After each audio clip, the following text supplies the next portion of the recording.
Muscle cramps पेटके म्हणजे स्नायूंचे अचानकपणे अनियंत्रित आकुंचन होणे, ज्यामुळे स्नायूमध्ये तीव्र वेदना होते आणि तुमची ॲक्टिव्हिटी थांबते. वारंवार मसल क्रॅम्प्स येण्याचे कारणे काय असतात? कुठल्याही स्नायूचा ओव्हरयूज झाला, जसं की तुम्ही एक्सरसाइज केली, सायकलिंग केली आणि कोणत्याही स्नायूचा जास्त वापर झाला तर क्रॅम्प्स येऊ शकतात. शरीरामध्ये पाण्याची कमतरता झाली, डिहायड्रेशन झालं तर क्रॅम्प्सचं प्रमाण वाढतं.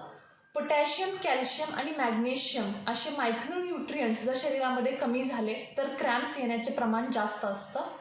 ह्यासोबतच प्रेग्नन्सी किंवा काही स्पेसिफिक मेडिकेशन जर तुमचे सुरू असतील तरी पण शरीरामध्ये वारंवार क्रॅम्प्स येऊ शकतात. मसल क्रॅम्प आल्यानंतर काय केलं पाहिजे? त्या स्नायूला स्ट्रेच केलं पाहिजे, म्हणजे त्या स्नायूला ताण देऊन थोडा वेळ थांबलं पाहिजे. त्याच्यामुळे क्रॅम्प हा बंद होतो. त्या जागेला हॉट फोमेंटेशन किंवा मसाज केलं पाहिजे किंवा त्या जागेवरती बर्फ चोळला पाहिजे. वारंवार मसल क्रॅम्प्स होत असतील तर काय केलं पाहिजे? शरीरामध्ये पाण्याचा इंटेक किंवा कुठच्याही प्रकारे लिक्विड हे तुमच्या शरीरामध्ये नियमित गेलं पाहिजे. पोटॅशियम, मॅग्नेशियम, कॅल्शियम ज्या पदार्थांमध्ये इन्क्लुडेड असतं त्याचं रेग्युलर तुम्ही सेवन केलं पाहिजे आणि ह्यासोबतच रेग्युलर एक्सरसाइज करणं गरजेचं आहे.